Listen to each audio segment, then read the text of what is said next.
ओम ओम ओम। आज 15 फरवरी 2026 तो महाशिवरात्रि का जो पर्व है उसके पीछे ध्यान लगाने से पहले मैं आपको बता दूं इसकी महत्ता क्या है।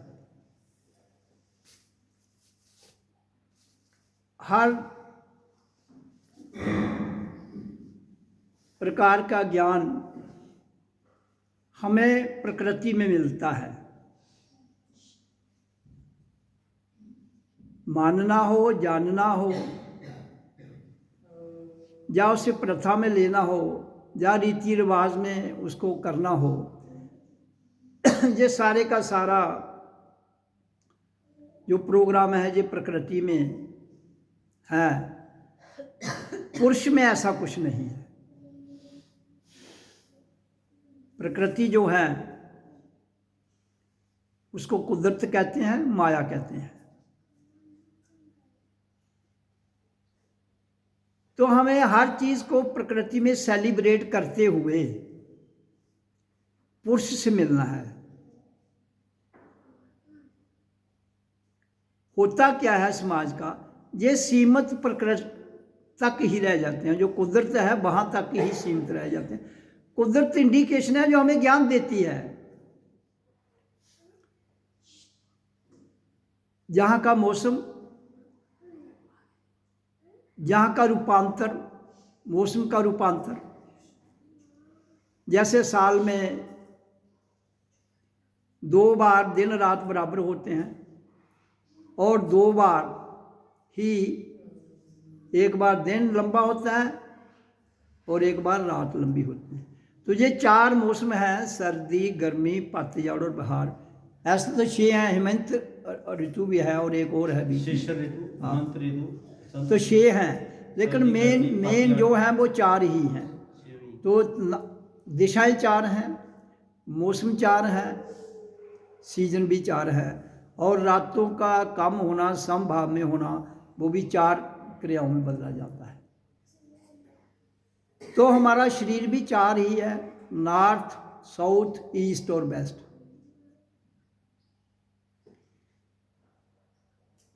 हमने इस शरीर में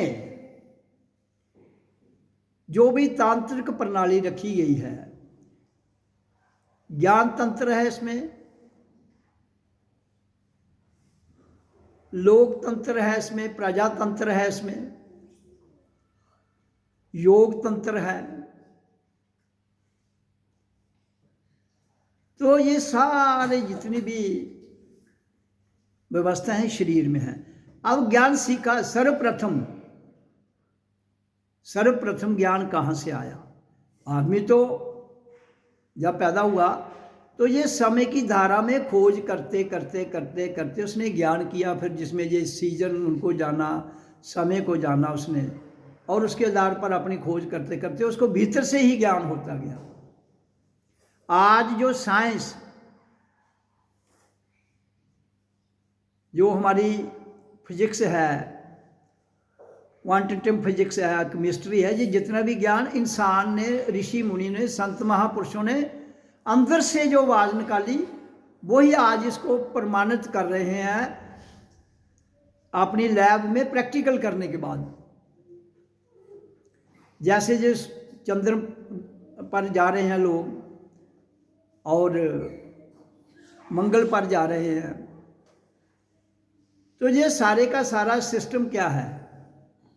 सूरज पर कोई नहीं जा रहा है। क्यों? कि सूरज की ऊर्जा इतनी है कि वो भस्म कर देगा। लेकिन ऋषि मुनि और हम सब अपने भीतर से इस ज्ञान को प्राप्त करते हुए, जानते हुए, उस सूरज लोक में भी इतनी ठंडक है जितनी कहीं भी नहीं है। शरीर को तो गर्मी लगेगी, आत्मा को तो नहीं लगती है। तो जब हम आत्मज्ञान में चले जाते हैं तो आत्मज्ञान के आधार पर ही हम सूर्य लोक का ज्ञान प्राप्त कर लेते हैं। आत्मा की कोई यूरिडिक्शन नहीं है, इसलिए वो जितने भी आकाश में मंडल हैं वो आप अपने एक कमरे में बैठ कर ही आपके पास उनका पूरा ज्ञान आ जाता है। तो ये कब संभव होता है? जब हम अंदर से शुद्ध हो जाएं, अंदर से बुद्ध हो जाएं, अंदर से पवित्र हो जाएं, और फिर ज्ञान की धारा फूटती है, शुद्ध ज्ञान की धारा। प्रकृति शुद्ध नहीं है, प्रकृति शुद्ध नहीं है, इसमें बहुत सा है। हमारे शरीर में कितना सिस्टम है, अगर हमारा ये ईला पिंगला 24 घंटे बराबर चलती रहे तो हम बीमार ही नहीं होंगे, कभी कभी बीमार नहीं होंगे। और वो फिर अगर कोई छोटा मोटा नुक्स भी होता है तो ईड़ा पिंगला सम भाव में चलकर उसको बिल्कुल फिट कर देगी। लेकिन ऐसा होता नहीं है 24। उसी के लिए तो हम मेडिटेशन करते हैं, ताकि हमारी ईड़ा पिंगला दोनों जो चंद्र नाड़ी और सूर्य नाड़ी है ये समभाव में चलें। प्रकृति में ये समभाव में नहीं चल रही है। 1.25 घंटा एक चंद्र नाड़ी चलती है ज़्यादा, और फिर सूर्य नाड़ी उसके बाद 1.25 घंटा या घंटा चलती है ज़्यादा। लेकिन जब दोनों बराबर चलें, अगर दोनों बराबर चलें तो आपकी सुषुम्ना सक्रिय हो जाती है ऑटोमेटिक। तो ये कुदरत का निजाम है ना। लेकिन इंसान ने खोज के बाद, ऋषि मुनियों ने, संत महापुरुषों ने, जो हुए आज से पहले, जहाँ हम हैं हमने भी खोज की है उसकी। तो वो जो खोज करने के बाद उन्होंने ये जाना कि इनको समभाव में हम मेडिटेशन के द्वारा कर सकते हैं। तो वो खोज जो खोई जा चुकी है, उसी खोज के द्वारा हमें पूर्ण अपने आप को जागृत करना है। जैसे कृष्ण और अर्जुन का एक छोटा सा संवाद है। कृष्ण और अर्जुन कहता है सूर्य तो सदियों से है, तो आप कहते हो ये सूर्य मेरे द्वारा है। तो उसने कहा अर्जुन तेरे और मेरे में इतना ही अंतर है, तुझे अपने पुराने जन्म याद नहीं, मुझे आज तक सब कुछ याद है। तो कृष्ण को कहा गया सबसे बड़ा योगी, किसको कहा गया है? कृष्ण को। दुनिया का सबसे बड़ा जो योगी हुआ है वो कृष्ण हुआ है। तो आप भी हो सकते हो। कृष्ण कोई विशेष व्यक्ति नहीं है, कृष्ण हर एक के अंदर है, लेकिन उसको योग में ले जाना ही, जब आप उस योग की पराकाष्ठा में उस पंक्ति में चले जाते हो, उस स्तर पर चले जाते हो, आप भी योगा हो, आप भी फिर योगी हो। तो योग की परम सीमा पर जाने का नाम ही कृष्ण है। इसलिए जीवन के रहते हुए हमें प्रयास करना है, अभ्यास करना है, और अभ्यास के द्वारा हम वहाँ चले जाते हैं। तो आज जो महाशिवरात्रि है उसका क्या महत्ता है? साल में जो फाल्गुन महीना है, हमारे यहाँ की बात कर रहा हूँ मैं, ये भारत की बात है, दूसरे कंट्रियों की बात नहीं है। भारत में ये जो महीना आता है, तो इस महीने की जो मस्या आती है उसमें ऊर्जा जो नॉर्मल ऊर्जा फैलती है उसमें बहुत ज़्यादा ऊर्जा फैलती है। आपने कभी ध्यान में देखा होगा, एक कमरे को पूरा डार्क कर दो, चारों साइडों से बंद, और रात को बैठ जाओ, आपकी जो भजन की ऊर्जा है बहुत जल्दी से उपलब्धि होती है। इसलिए ये अमावस्या को पूरी रात अंधेरा होता है, उस अंधेरी रात में जो ऊर्जा है, इसी दिन साल में एक दिन आता है, इतनी ऊर्जा होती है कि अगर 1 मिनट मेडिटेशन में आप सही मायने में बैठे तो ऐसे नॉर्मल लाइफ में 1 घंटा बैठें तो वो बराबर होती है। इसलिए इस दिन की महत्ता है। लेकिन प्रथाओं को जोड़कर शिव ने भी विवाह किया। आज शिव और पार्वती का विवाह हो रहा है। ये दंत कथाएं हैं, this is not the reality. Shiv तुम्हारे भीतर है, ऊर्जा तुम्हारे भीतर है। उस ऊर्जा को आपने जगाना है, जिसको क्या कहते हैं, ओम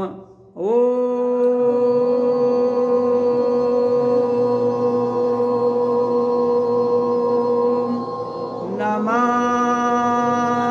शिवाय।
सिंपल ओम का उच्चारण करें, बड़े आराम से ध्यान लगाएं। ओम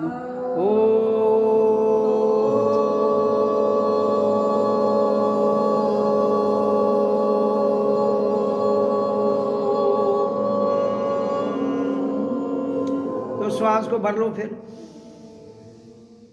ओम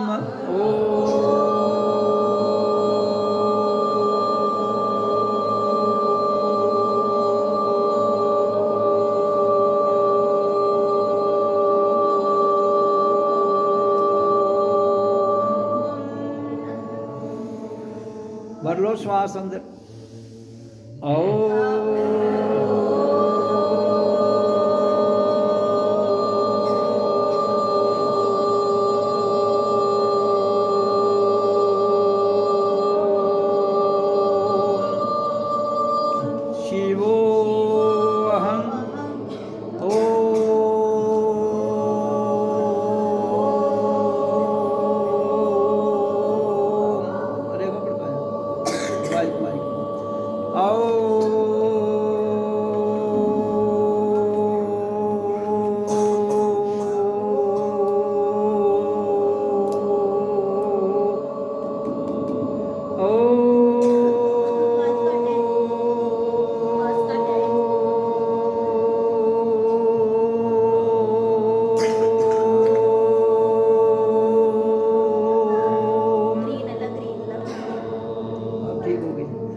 फिर श्वास को भर लो।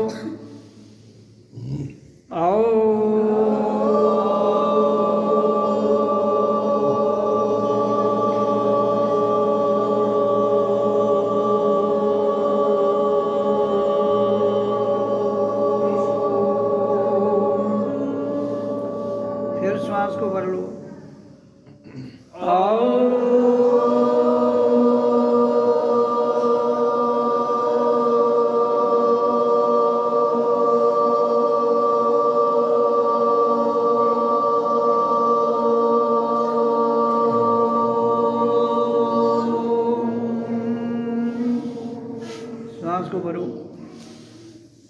नाभि तक जाना चाहिए बड़े प्यार से, फिर रोक लो। आओ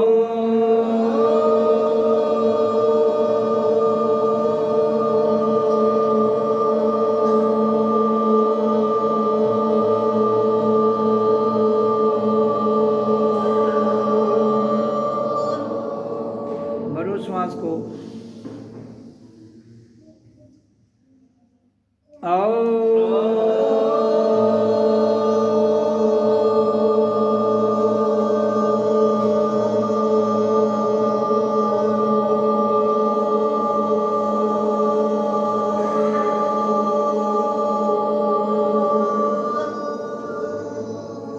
श्वास को भर लो।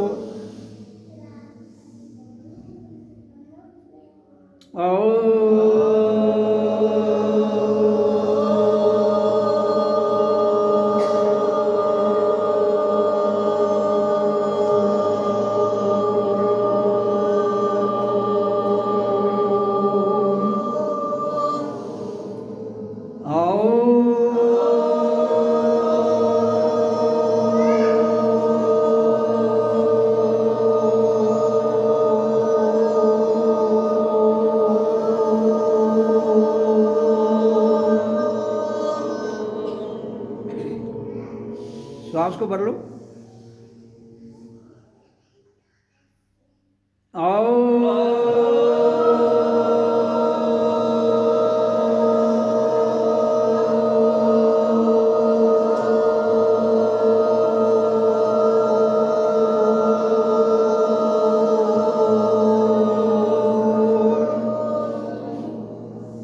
फिर श्वास को भर लो।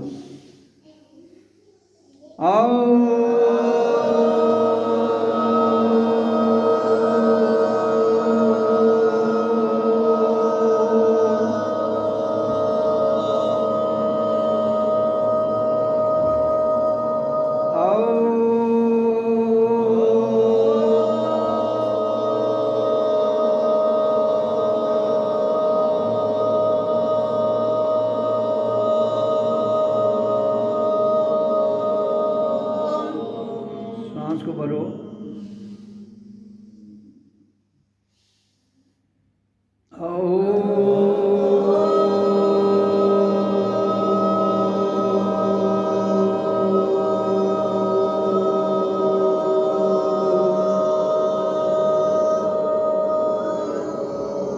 फिर श्वास को भर लो।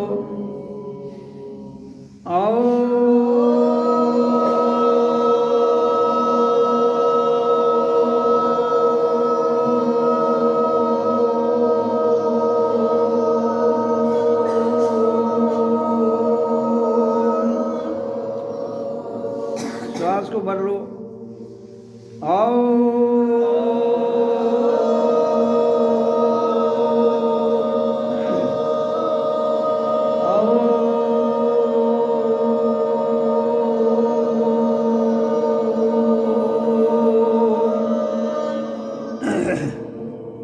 श्वास को भर लो।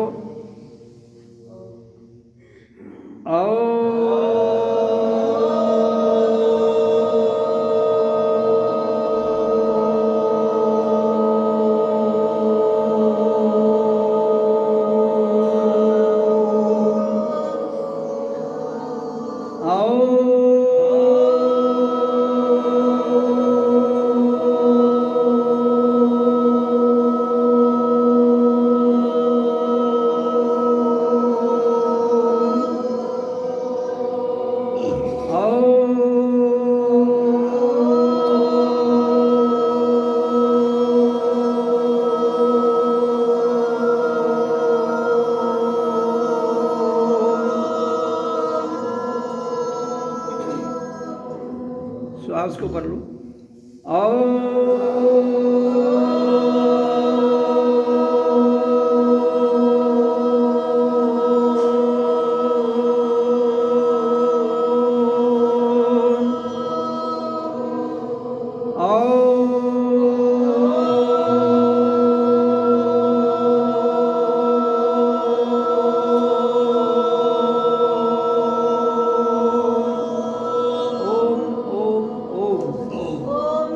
अब आप शांत सोहम ओम मैं हूँ। जो शिव मुद्रा है उसी मुद्रा में बैठ के ध्यान लगाना है। और मैं, आप ध्यान में रहिए, मैं थोड़ी सी चर्चा भी कर दूं, ज़्यादा नहीं। शिव है क्या और शिव कहाँ है? कैलाश पर्वत पर। एक तो कैलाश पर्वत और मानसरोवर है तिब्बत, जहाँ नेपाल से होकर लोग जाते हैं यात्रा, कैलाश यात्रा पर। तो वहाँ शिव की महिमा क्यों गाई गई है? वहाँ शिव की महिमा क्यों गाई गई है? क्योंकि वहाँ से एक ध्वनि आती है। कौन सी? अनाहत नाद ध्वनि।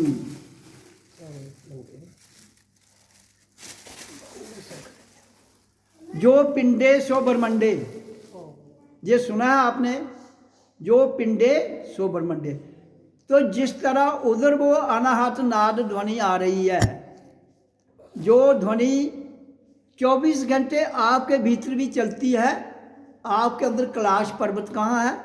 जब आप मूलाधार से लेकर जहाँ तक अपनी ऊर्जा को जगाते, यहाँ ले जाते हो, और फिर वो ध्वनि यहाँ, ये है कैलाश पर्वत हमारा, जहाँ से हमारी ये खोपड़ी की सर्जरी होती है ध्वनि के साथ, वो कैलाश पर्वत है। वहाँ से जो ध्वनि आ रही है 24 आवर अनाहत नाद ध्वनि, वो हमारे भीतर से आ रही है, जो हमारे भीतर का कैलाश पर्वत है। और जो मानसरोवर कैलाश पर्वत जो तिब्बत में है, जहाँ यात्रा लोग जाते हैं, वहाँ से भी आ रही है। इसलिए उसको शिव कहाँ रहता है? कैलाश पर्वत पर। वो उस कैलाश पर्वत पर आवाज आ रही है। लेकिन आपके अंदर जो कैलाश पर्वत है उस पर 24 घंटे आ रही है, वहाँ भी आ रही है। तो सत्य को जानने के लिए आप अपने भीतर डुबकी लगानी पड़ेगी आपको। उधर 2 झीलें हैं। एक झील का पानी इतना ठंडा है कि आनंद आ जाता है, और दूसरी झील साथ की ही, उसका पानी इतना गड़बड़ है कि आदमी कंफ्यूज हो जाता है। एक ही स्थान पर 2 झीलें हैं उधर। एक कैलाश जो मानसरोवर है, इसका आप वो परिक्रमा करो जो 2-3 किलोमीटर की है वो झील, और दूसरी भी है, लेकिन उसका पानी गड़बड़ है, इसका पानी में आनंद आता है। तो इसका अर्थ क्या हुआ कि हमारा जो शरीर है ये यूनिवर्स है, इसके भीतर विकार भी हैं, इसके भीतर प्योरिटी भी है। लेकिन हमने विकार जैसे तैसे जहाँ हैं उनको ना छेड़ते हुए शिव मुद्रा में ओम का उच्चारण करके जाना है। तो हम यहाँ सत्संग में क्यों जोर देते हैं कि आप ध्यान में बैठो, ओम का उच्चारण करने के बाद ध्यान में बैठो। ओम नमः शिवाय लो लेवल की ध्वनि है। ओम नमः शिवाय जो है ये लो है। ओम जो है वहाँ ओम की गूंज आ रही है, और आज तक कैलाश पर्वत पर कोई उधर जा नहीं सका है। चाइना ने एक दफ़ा ट्राई की थी हेलीकॉप्टर के द्वारा, वो हेलीकॉप्टर भी गायब होने लगा, तो वो भाग गया, वहाँ से ऊपर चला गया। तो इसी तरह से अगर उधर इतनी पावर है पिंड में, आपके अंदर पिंड भी है, अंड भी है, ब्रह्मांड भी है, तो आपके अंदर ऊर्जा कितनी होगी।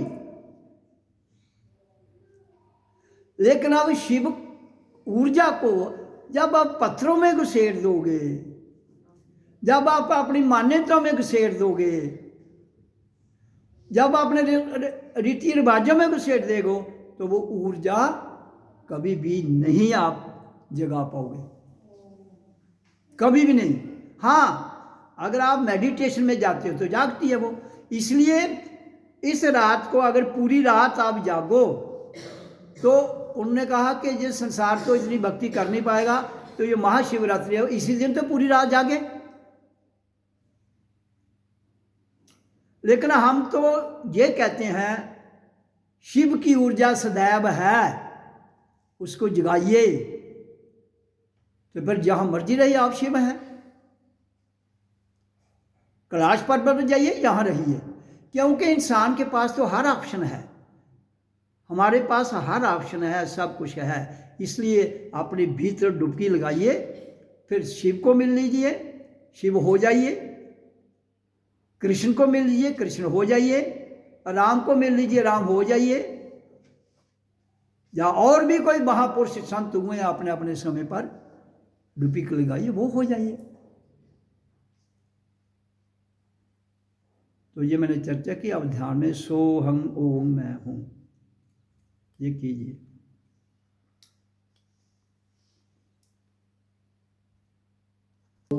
अहम ओम मैं हूं। ओम ओम ओम ओम ओम ओम ओम। तो अभी हमने ध्यान लगाया, तकरीबन 1 घंटा हो गया, समय अभी थोड़ा कम है। तो चर्चा चल रही थी, उसी चर्चा को थोड़ा और आगे ले जाते हुए महाशिवरात्रि या शिवरात्रि क्या होती है।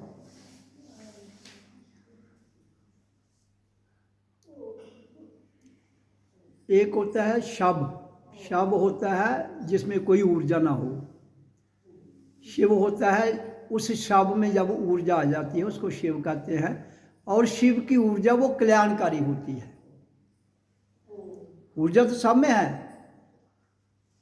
मैंने पहले ही जिक्र किया कि कैलाश पर्वत के साथ 2 झीलें हैं। एक ठंडे पानी की झील है, एक दूसरी है वो गड़बड़ पानी है। तो अंतर दोनों में क्या है? एक में पॉजिटिव शक्ति है, एक में नेगेटिव शक्ति है। तो ये सब कुछ जो है संसार परमात्मा की एक रचना प्रकृति में की हुई शिव भक्ति है। शिव भक्ति का अर्थ, शिव हमारे अंदर है, शव हमारे बाहर है।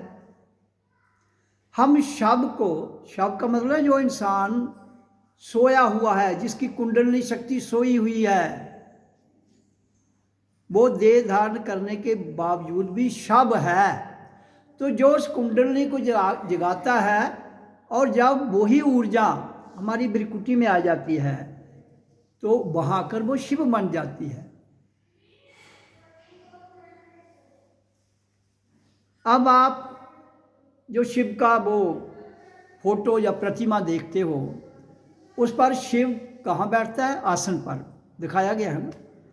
अब मैं उसी प्रतीक की व्याख्यान करूंगा आपके समक्ष। शिव किस पर बैठता है? वो एक चीता होता है ना, चीता, उसकी खाल जो है वो बैड कंडक्टर है, उसमें करंट पास नहीं होती है, इसलिए उसने वो अपने पास रखी होती है। 24 घंटे वो ऊपर लपेट लेता है और लपेट के फिर जहाँ बैठना है साधना में वो बैठ जाता है। तो उसका अर्थ ये है। और जब भी शिव बैठता है तो हमेशा वो आसन में बैठता है। सब इसमें आसन कौन सा? सुखासन, पद्मासन और सिद्धासन। 3 आसनों में से इन सब में से बढ़िया है पद्मासन। तो शिव के पास क्या है? एक हाथ में डमरू है और एक हाथ में त्रिशूल उसने रखा है। अब त्रिशूल एक प्रतीक है, डमरू भी एक प्रतीक है। डमरू से क्या होता है? आवाज आती है जो भी उसकी है। जब डमरू कसा होगा उसकी आवाज़ और आएगी, डमरू ढीला होगा उसकी आवाज़ और आएगी। तो इसलिए जब तक हम अपने इंस्ट्रूमेंट को, कोई भी हो जो साउंड क्रिएट करता हो, उसको कसेंगे नहीं तो वो ठप ठप करता है। तो अब त्रिशूल क्या कह रहा है? त्रिशूल के नीचे एक क्या है? सीधी डंडी ऊपर जा रही है, जिसको हम रीढ़ की हड्डी कहते हैं, जिसको हम सुषुम्ना कहते हैं। और लेफ्ट और राइट चंद्र और सूर्य नाड़ी जो दोनों साथ में खड़ी हैं। कहाँ? यहाँ पर, यहाँ। जब वो दोनों ऐसे हैं और सुषुम्ना बीच में है तो उसका अर्थ क्या है कि तीनों जो नाड़ियां हैं वो सक्रिय हैं। जो शिव है उसकी तीनों जो त्रिशूल हमेशा खड़ा रहता है, आपने उसको झुका हुआ तो नहीं देखा है, लेकिन वो तो जड़ है, वो झुकेगा भी नहीं। आपके अंदर तो जड़ भी है और सूक्ष्म भी है और गतिशील भी है। तो गतिशील का अर्थ क्या है? मैंने आपको पहले ही बताया कि हमारी चंद्र नाड़ी 1 से सवा घंटा सक्रिय रहती है, ज़्यादा सूर्य नाड़ी से, फिर 1 से सवा घंटा सूर्य नाड़ी सक्रिय रहती है चंद्र नाड़ी से ज़्यादा। और सुषुम्ना जो है, जब ये दोनों बराबर, और त्रिशूल के दोनों जो साइड हैं वो बराबर हैं, तो वो जब आपकी दोनों बराबर समभाव में श्वास छोड़ती हैं तो तीनों सक्रिय हो जाती हैं।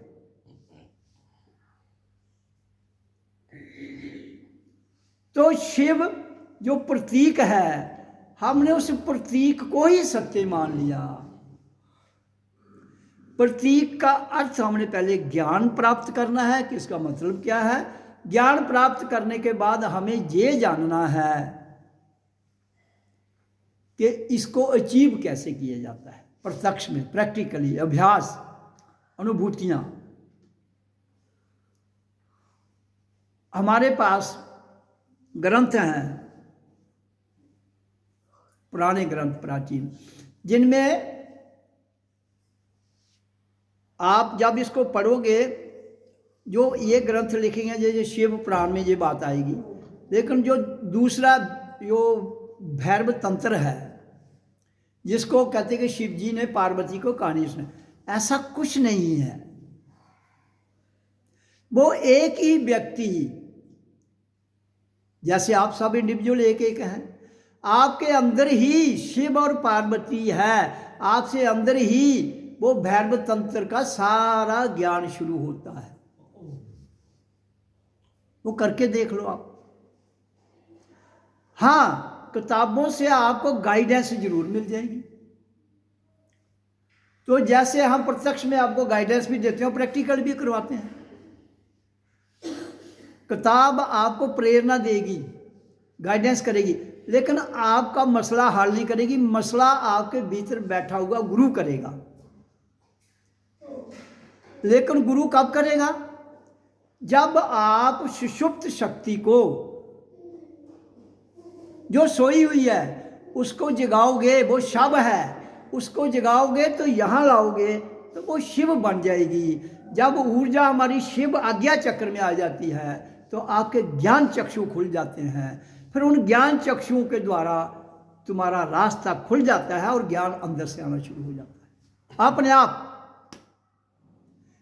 आप करते जाओ, अपने आप शब्द आएंगे, अपने आप वाणी आएगी, अपने आप ज्ञान आ जाएगा और अपने आप अनुभव और अनुभूतियाँ भी भीतर से होती जाएगी। इसलिए मकसद क्या है? अपने शव को जगाना है और शिव में उसको रूपांतर करना है। और उसके लिए क्या है?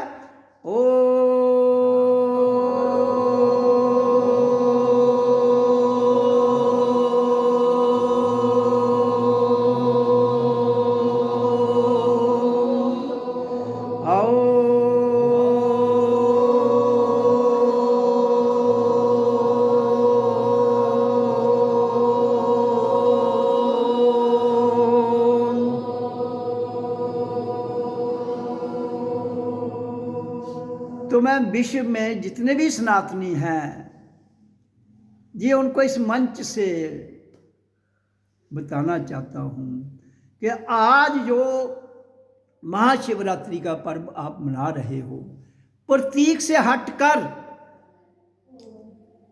शिव मुद्रा में बैठकर ओम का उच्चारण करें। देश का भला करना है, अपना भला करना है और ऐसी जीव आत्मा जो भड़क रही हैं उनका भला करना है। तब ही संसार में शांति आएगी, तब ही संसार में काम, क्रोध, लोभ, मोह, अहंकार, मान, बुद्धि, अहम भाव कंट्रोल में आएंगे। क्योंकि शिव ने इन सब पर कंट्रोल किया था। आप भी जब सजमुख उस अवस्था में जाओगे तो आपका भी ऑटोमेटिक कंट्रोल हो जाएगा। तो हमारा सनातन कहाँ फंस चुका है? प्रतीक में। और मैं इनको कहता हूं कि ओम करो, ताकि जो असली सनातन है वो ओम मूल है।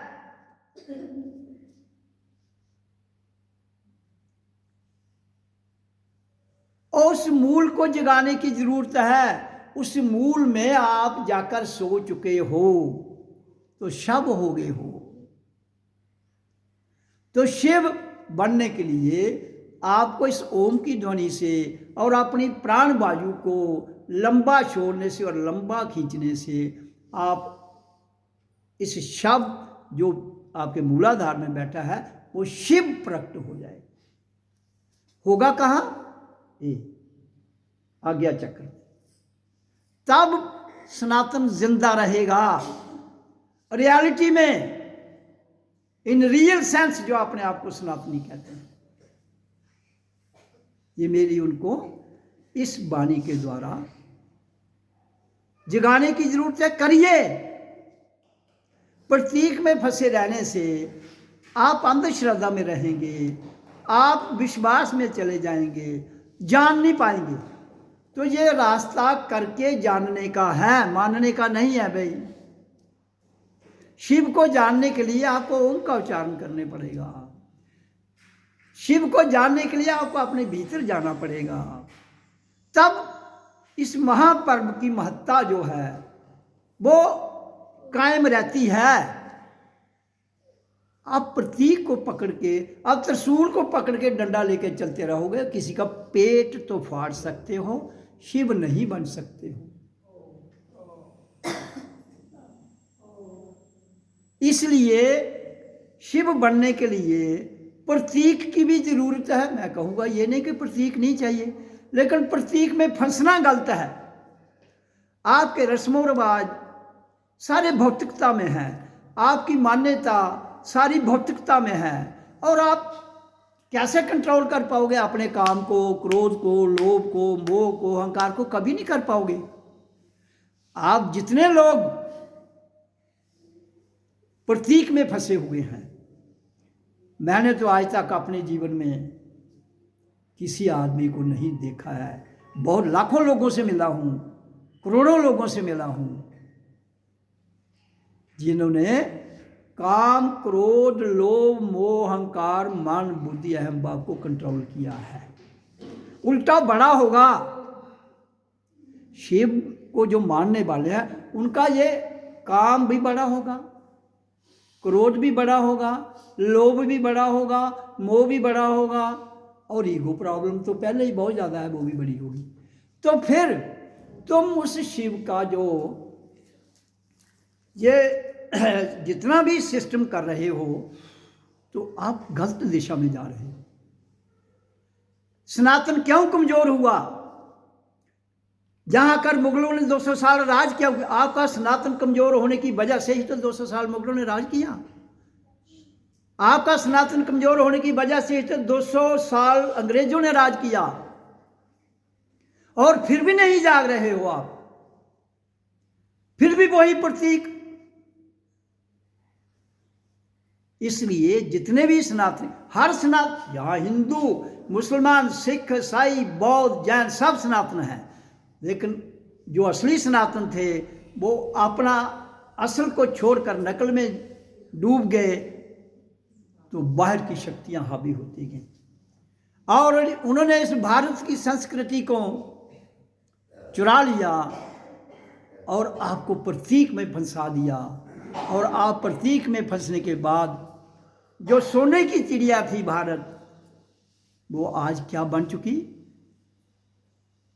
एक गिरकर उठता हुआ भारत। जबकि सनातन को जानने वाला सत्य में कभी गिरता नहीं है, लालच नहीं होता है, वो बंटता नहीं है। लेकिन संसार की शक्तियों ने इस सनातन को बिल्कुल बांट दिया, और आज देखो देश में क्या हो रहा है, आपके सामने है सब कुछ। कितने अनवांटेड ऊर्जा, इनकी जरूरत नहीं है, ओवर कर फिर भारत की शक्ति को दबाने की कोशिश कर रहे हैं। तो इसलिए मैं कहता हूं, आप घर में हो जो सनातनी है, आप किसी मस्जिद में हो, मंदिर में हो, गुरुद्वारे में हो, एक ही आवाज़ आनी चाहिए। कौन सी? ओ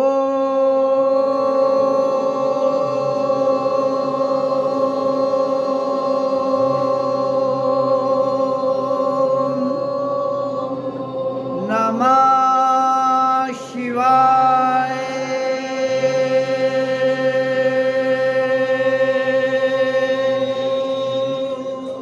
तो ये ध्वनि है शिव की। तो जो ध्वनि शिव की, मैंने पहले ही बताया कि कैलाश पर्वत से 24 घंटे अनहत नाद ध्वनि ओम की आ रही है, इसलिए शिव कैलाश पर्वत पर कहते हैं बैठा हुआ है। लेकिन वो कैलाश पर्वत धरती पर है, हमारा शरीर भी धरती पर है, इसमें कैलाश पर्वत भी है, इसमें हिमालय भी है, और इसमें परमधाम भी है।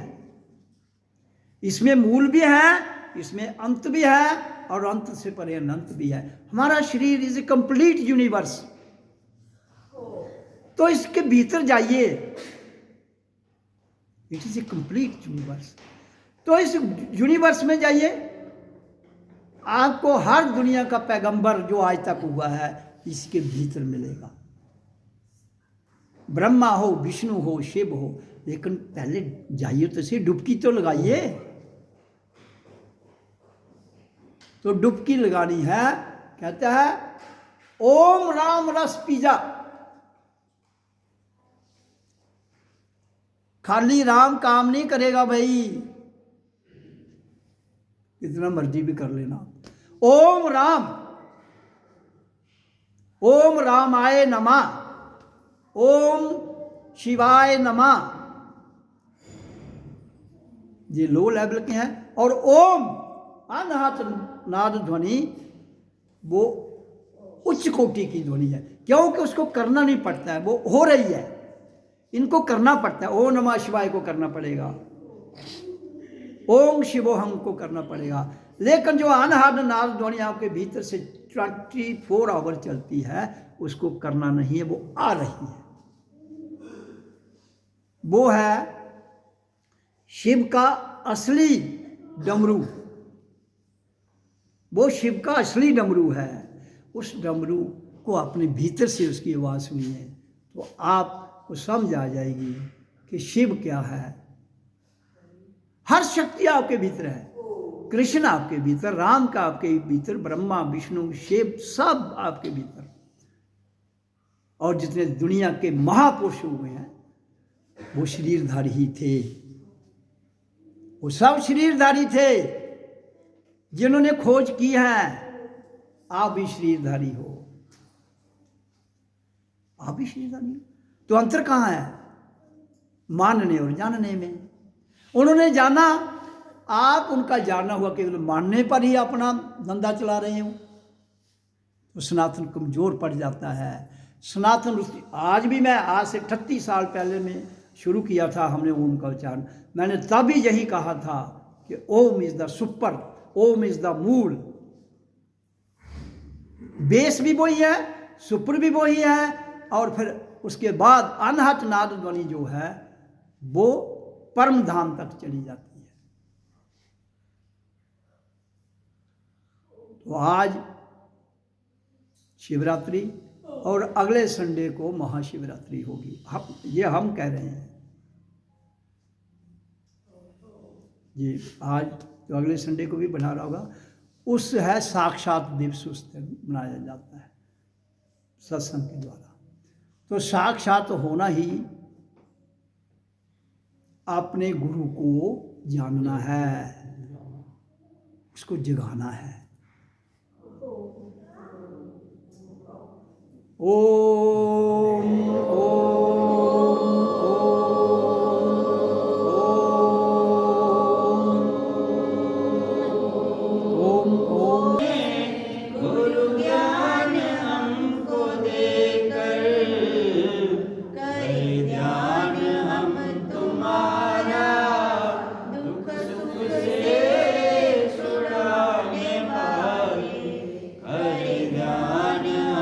तुम्हारा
वंदना मैं गुरु की जग के रचाने वाले।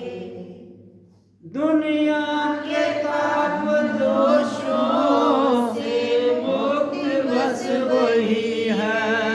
दुनिया के पाप दोषों से मुक्त बस वही है।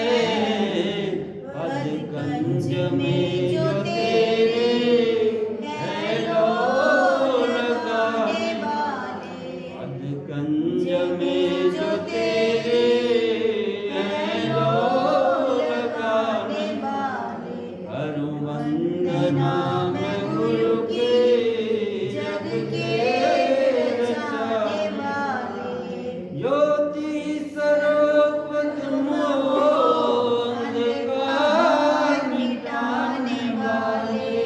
ज्योति स्वरूप तुम हो अंधकार मिटाने वाले। करु वंदना मैं गुरु के जग के रचाने वाले। करु वंदना मैं गुरु के जग के रचाने वाले। यद्यपि बहुत कठिन है भव सिंधु पार जाना। यद्यपि बहुत कठिन है कैलाश पर्वत पे जाना।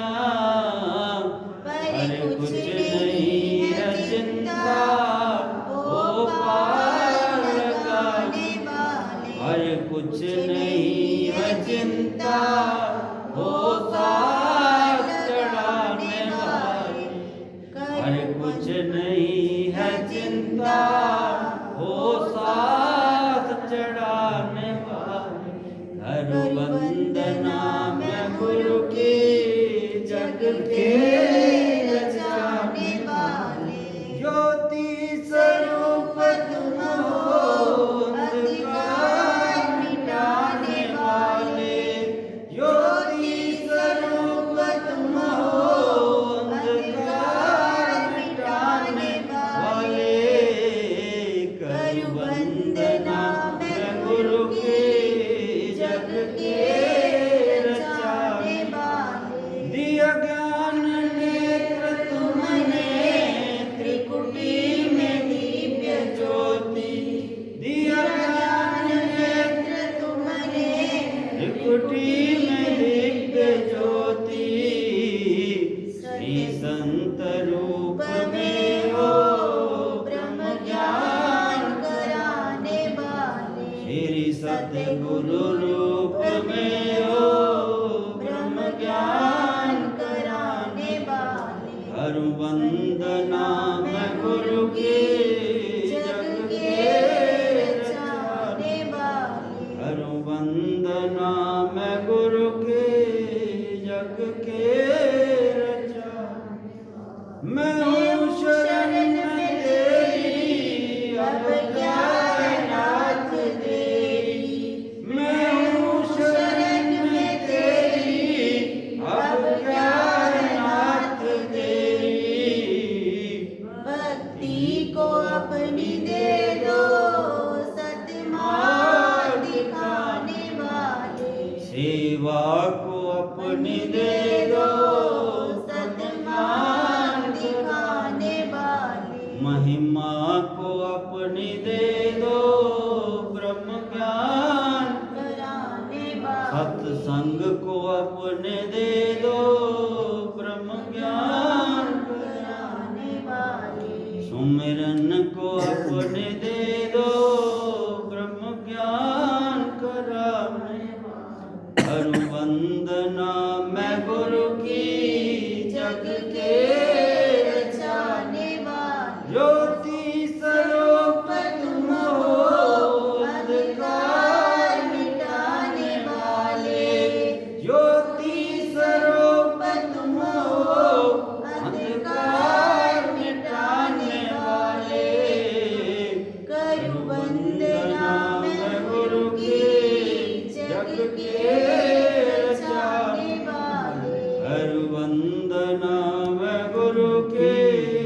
जग के रचाने करूं वंदना मैं गुरु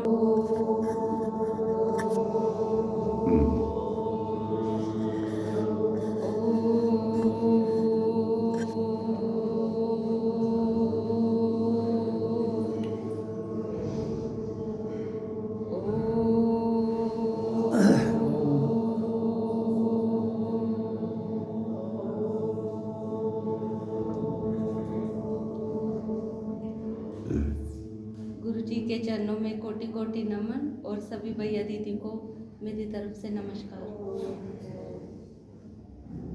आए हैं मेरे गुरुवर अपना मुझे बनाने, अज्ञान का अंधेरा मन का मेरे मिटाने। आए हैं मेरे गुरुवर अपना मुझे बनाने, अज्ञान का अंधेरा मन का मेरे मिटाने। गुरु के मुखार बिंद से सदा ज्ञान गंगा बहती, कर सबसे प्रेम प्यारे वाणी गुरु की कहती। गुरु के मुखार बिंद से सदा ज्ञान गंगा बहती, कर प्रेम सबसे प्यारे वाणी गुरु की कहती। सत्संग रूपी अमृत लाए हमें पिलाने, अज्ञान का अंधेरा मन का मेरे मिटाने। आए हैं मेरे गुरुवर अपना मुझे बनाने, अज्ञान का अंधेरा मन का मेरे मिटाने। कल्याण हो जगत का संदेश ये ही देते, उद्धार हो जगत का उपदेश ये ही देते। कल्याण हो जगत का संदेश ये ही देते, उद्धार हो जगत का उपदेश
पिता भ्राता गुरुदेव को ही माने, अज्ञान का अंधेरा मन का मेरे मिटाने।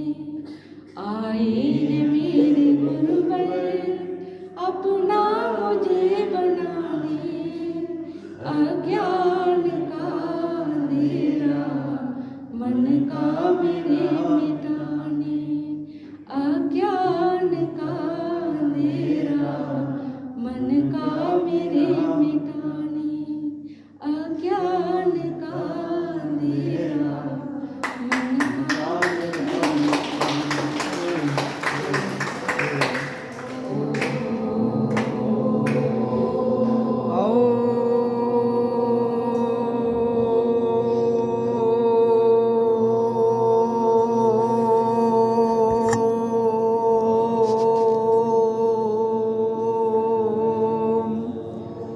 ओम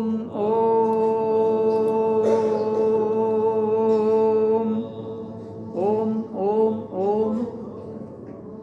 कोई ना कोई तो निकलेगा। इन्हें मामिया घर उत्थे